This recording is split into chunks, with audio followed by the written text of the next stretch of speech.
Hello, everybody. Happy New Year. For those of you that don't know me, my name is Samir. I'm a national master based out of the US. And in this video series, we will be solving chess tactics together. Um, what I would request you to do is pause the video every time you see a new position and try to solve it all the way till the end, and we will go through the solution together. You can use these 5 steps here that I've listed on the right to help yourself. Okay, so let's get started. Here we have white to move and win. So please pause the video, try to solve all of the variations, and hopefully you get the right answer. I'm sure you will, and we'll go through the solution shortly. Okay, now the first thing I would recommend you to start doing is count the material. So here I see we have 5 pawns. Black has 5 pawns. Everything else is equal. 2 queens on the board, 2 rooks, 2 pairs of rooks on the board, bishop, knight, etc. So the material is equal. What is black's threat here? If we notice, black is attacking this rook. Black is attacking this pawn. This knight is attacked. There's some ideas of this.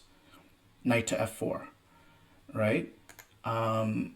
This is defended, this is defended, this is also partially defended. However, if we make a careless move like this, black can potentially do this. Rook takes g2 check. Now, the obvious move is recapture. Black will say thank you. Thank you for the queen, right? We move the king. Black picks up the queen, and white is lost. If white moves the king somewhere, black can just pick up the knight, and this is not going to be fun. For instance, this is already losing, right? So this is not going to be good. So that's definitely a threat that we need to consider. Okay, now what are the checks that we can give here? I see 1, 2, and 3. This looks very tempting, right?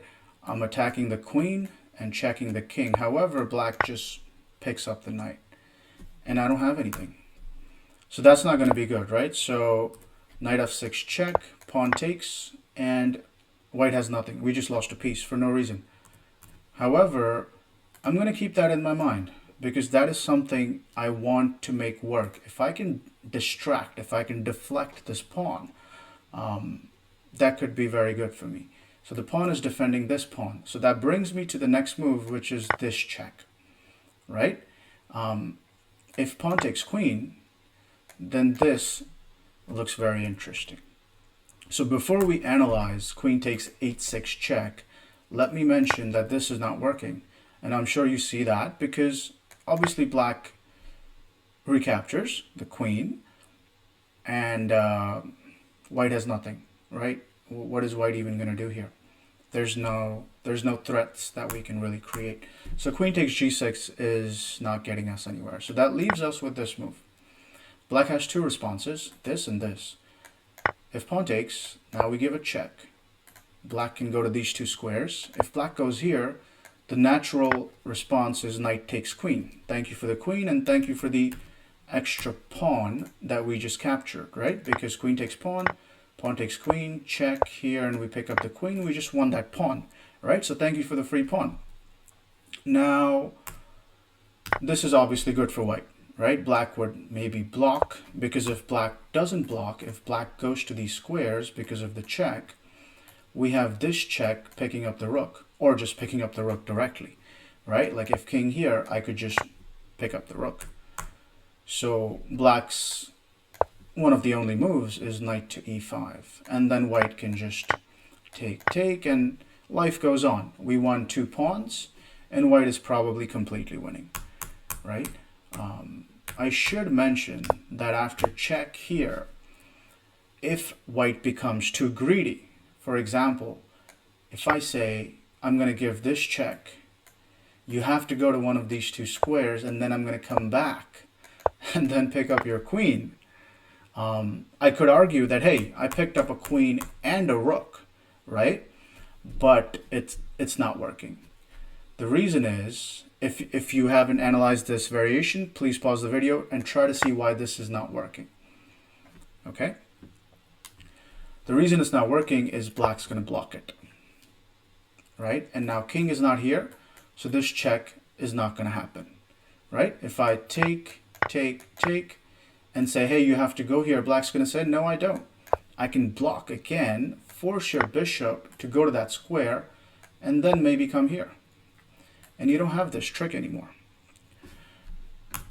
So, in this situation, it's best for white to just take the queen and be happy with the one extra pawn that we just gained. Okay, so queen takes h6 check. If pawn takes, check. Whether black goes here or here, we just take the queen, and white is completely winning. Okay, that's one line. Now, if black goes back, what does white do? If I just take the rook, black does not take here, but maybe black can do something like this and give us a check. For example, check. King takes, queen check. It could get a little bit tricky, right? Black's going to pick up this piece. Maybe white's still winning. Who knows?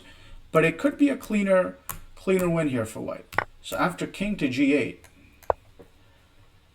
I'm going to open up black's king further. Knight to f6 check. Only move is to take. Now we pick up the rook. Notice that the queen has an indirect attack on this rook. So here, when I played queen to h6 check, I have this attack on the rook, which means if I move my rook on e3, there's a discovered attack on the rook on d2, and I can pick up that rook. So after king to g8, knight f6 check, only move. Now I pick up the rook. You cannot pick up my queen because there's a pin on your bishop. If you take back, thank you for the free rook. If you try to do the same trick again, rook takes g2 check, I'm going to take. If you take again, there's nothing, right? I just have a rook for a knight, and it's completely winning. For instance, I can just go back here, and you have no counterplay, right? However, after takes, if you say, let me try to give you a perpetual check, can I draw the game? I can just go to the corner on h2, and you don't have this square to give me a check. You don't have this square to give me a check. You cannot pick up my queen. This is just busted. It's game over, right? You could pick up the bishop, but there's probably many ways to win here. One of them could be maybe just coming here, I'm guessing. Or even just taking here, possibly, and saying, hey, I'm an exchange up. Something like this. Bottom line is it's winning, right? So going back, after knight f6 check, pawn takes, rook takes e8, we can say that this game is over. Because if black takes, we take back, we're up in exchange, and the puzzle is solved. Okay, so that is the complete solution for you. I hope that in this position you were able to see most of that. If you did, great job. That's the best way to learn and practice and improve your game, especially if you're someone who has started, let's say, in the past 6 months. I guarantee you, I assure you, these videos and these positions, if you give it 100% and try to solve them, you will improve. I assure you that. Chess tactics and pattern recognition through tactics is one of the best ways to improve your game. And yeah, wish you the best in your chess journey, and see you in the next video. Thank you. Bye-bye.